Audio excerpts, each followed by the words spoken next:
भाषण खत्म हुआ तो वो भीड़ को चीरते हुए सीधे माता रमाबाई के पास पहुंचे और उनका हाथ पकड़कर बोले कि रमा, रमा मुझे माफ करना। रमा, ऐसा नहीं है कि मैं तुझे आभूषण नहीं पहना सकता। रमा, ऐसा नहीं है कि मैं तेरा सत्कार नहीं कर सकता। रमा, ऐसा नहीं है कि मैं तुझे एक से सुंदर एक साड़ी नहीं पहना सकता। लेकिन रमा, जितनी जिम्मेदारी मेरी तेरे प्रति है उससे कहीं ज्यादा जिम्मेदारी मेरी इस भारत देश की महिलाओं के प्रति है, जिनके शरीर पर ठीक से वस्त्र भी नहीं मिलते उनको शरीर ढकने के लिए। तो सोचिए मेरी बहनों, जिस माता रमाबाई ने पूरा जीवन अपना 1-2 साड़ियों में बिता दिया, वो भी फटे हालात में, और उसी माता रमाबाई के त्याग समर्पण के कारण आज आप 100 रुपए से लेकर 1-1 लाख रुपए तक की साड़ियां पहन रही है। तो मैं नतमस्तक करती हूँ ऐसी रमाबाई को, और मैं ये भी संकल्प यहाँ पर लेकर जाऊंगी और ये वादा, ये एहसास आपको कराती हूँ, जिस दिन आप लोगों ने माता रमाबाई के जीवन संघर्ष समर्पण को जी लिया और आप 10% भी उनके बराबर बन गई, तो मैं गारंटी से कहती हूँ इस भारत देश में एक नहीं बल्कि लाखों की संख्या में अंबेडकर पैदा हो जाएंगे। लेकिन जरूरत है आपको माता रमाबाई बनने की।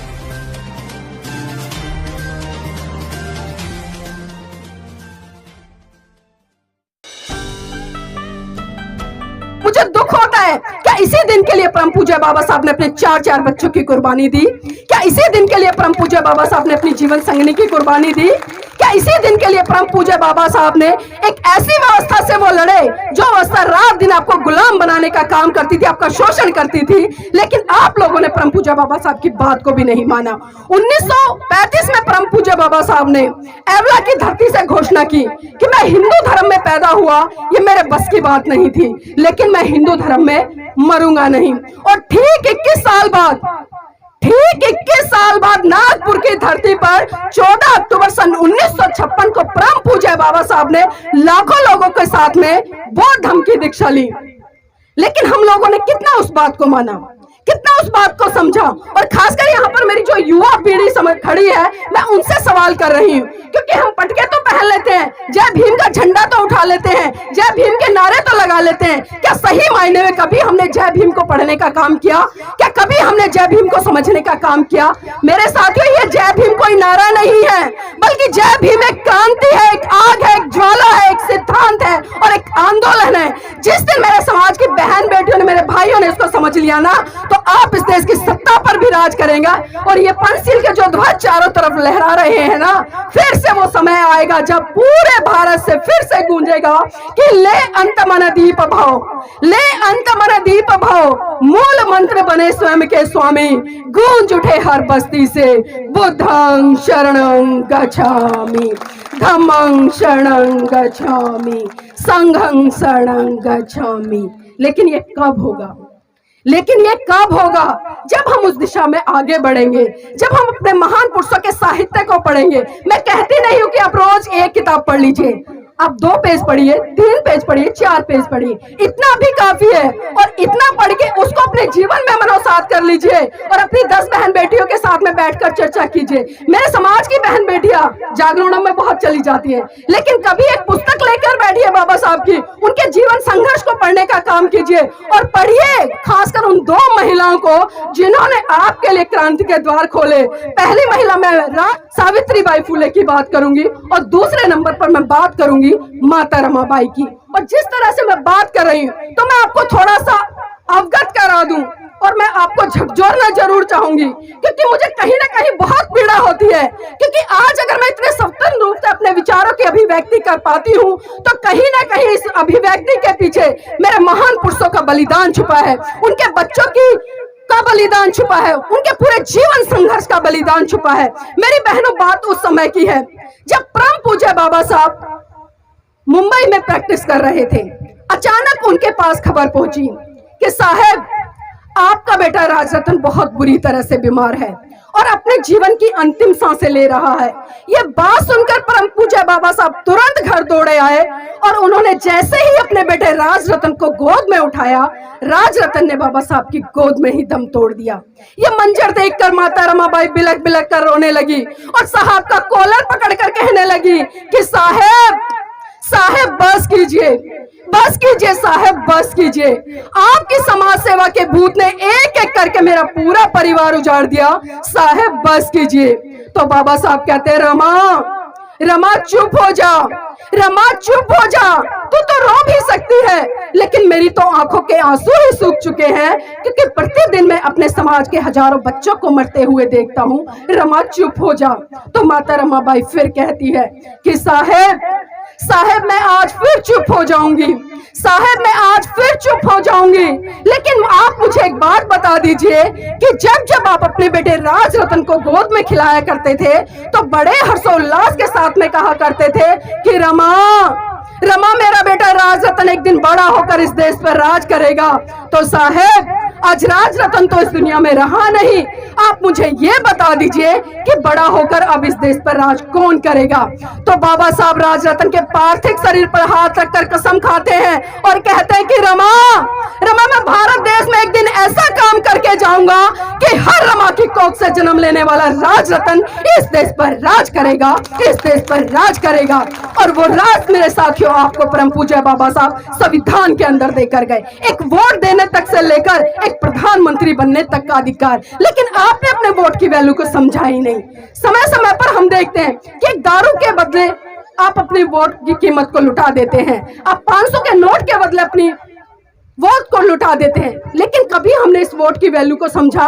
अगर जिस दिन आप लोगों ने सही मायने में बाबा साहब के त्याग समर्पण बलिदान को समझ लिया, इस वोट की वैल्यू को समझ लिया, तो आप सत्ता पर फिर से राज करेंगे। और दूसरी कड़ी की तरफ मैं आपको ले जाते हुए उस घटना का जिक्र जरूर करना चाहूंगी जिस घटना ने आपको आज यहाँ पर स्वतंत्र रूप से बैठकर इतने अच्छे अच्छे कपड़ों में सुशोभित होने का काम किया। मेरी बहनों मेरे भाइयों, बात उस समय की है जब परम पूज्य बाबा साहब पीएचडी की डिग्री लेकर विदेश से महाराष्ट्र लौटे और महाराष्ट्र के लोगों में खुशी की लहर थी। उनको पता चला अरे हमारे बाबा साहब आ रहे हैं, पीएचडी करके लौटे हैं, तो क्यों ना उनके सम्मान सत्कार कार्यक्रम में एक भव्य कार्यक्रम का आयोजन किया जाए। और महाराष्ट्र के लोगों ने ऐसा ही किया।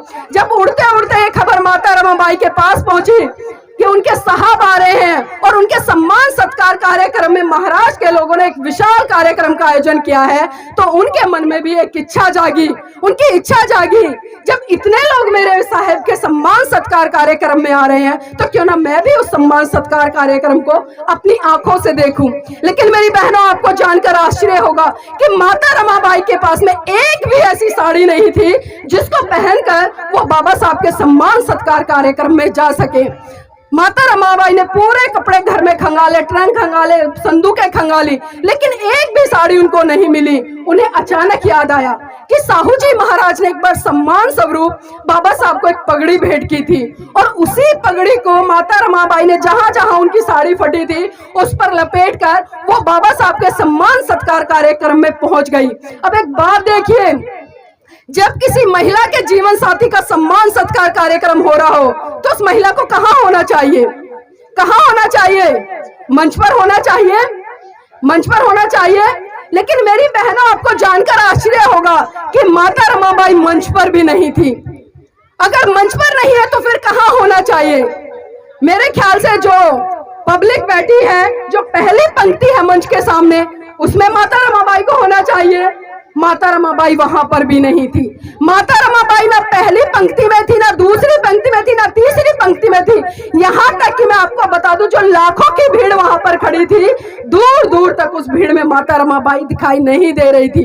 बाबा साहब भी टकटकी लगाकर मंच से देख रहे थे, आंखों में आंसू थे, भावनाएं प्रबल थी। अरे कहीं तो भीड़ में मेरी रामू मुझे दिखाई दे, लेकिन दूर दूर तक माता रमाबाई बाबा साहब को दिखाई नहीं दी। लेकिन भाषण जैसे ही खत्म होने के कगार पे था तो अचानक बाबा साहब की नजर भीड़ के पीछे एक पेड़ खड़ा था उसके पीछे पड़ी और वहां से एक महिला चुपके से बाबा साहब को निहार रही थी। बाबा साहब बिना कुछ कहे, बिना कुछ समझे समझ गए कि वो भीड़ के पीछे, पेड़ के पीछे जो चुपके से एक महिला निहार रही है वो कोई और नहीं बल्कि वो मेरी रामू है। वो ये भी समझ गए कि वो आगे क्यों नहीं आई, क्योंकि आप सबको पता है मेरी बहनों, जब आपके जीवन साथी अच्छे पढ़े लिखे हों और वो सूट बूट पहनकर रहते हो और आप फटे हालात में आगे जाएंगे तो क्या उनका सम्मान होगा? नहीं होगा ना। तो यही सोच माता रमाबाई की थी और बाबा साहब ने इस बात को अच्छे से समझा और जब बाबा साहब का भाषण खत्म हुआ तो वो भीड़ को चीरते हुए सीधे माता रमाबाई के पास पहुंचे और उनका हाथ पकड़कर बोले कि रमा मुझे माफ करना। रमा, ऐसा नहीं है कि मैं तुझे आभूषण नहीं पहना सकता।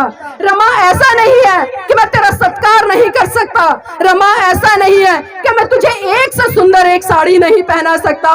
लेकिन रमा, जितनी जिम्मेदारी मेरी तेरे प्रति है उससे कहीं ज्यादा जिम्मेदारी मेरी इस भारत देश की महिलाओं के प्रति है, जिनके शरीर पर ठीक से वस्त्र भी नहीं मिलते उनको शरीर ढकने के लिए। तो सोचिए मेरी बहनों, जिस माता रमाबाई ने पूरा जीवन अपना एक दो साड़ियों में बिता दिया, वो भी फटे हालात में, और उसी माता रमाबाई के त्याग समर्पण के कारण आज आप 100 रुपए से लेकर 1-1 लाख रुपए तक की साड़ियां पहन रही है। तो मैं नतमस्तक करती हूँ ऐसी रमाबाई को, और मैं ये भी संकल्प यहाँ पर लेकर जाऊंगी और ये वादा, ये एहसास आपको कराती हूँ, जिस दिन आप लोगों ने माता रमाबाई के जीवन संघर्ष समर्पण को जी लिया और आप 10% भी उनके बराबर बन गई, तो मैं गारंटी से कहती हूँ इस भारत देश में एक नहीं बल्कि लाखों की संख्या में अंबेडकर पैदा हो जाएंगे।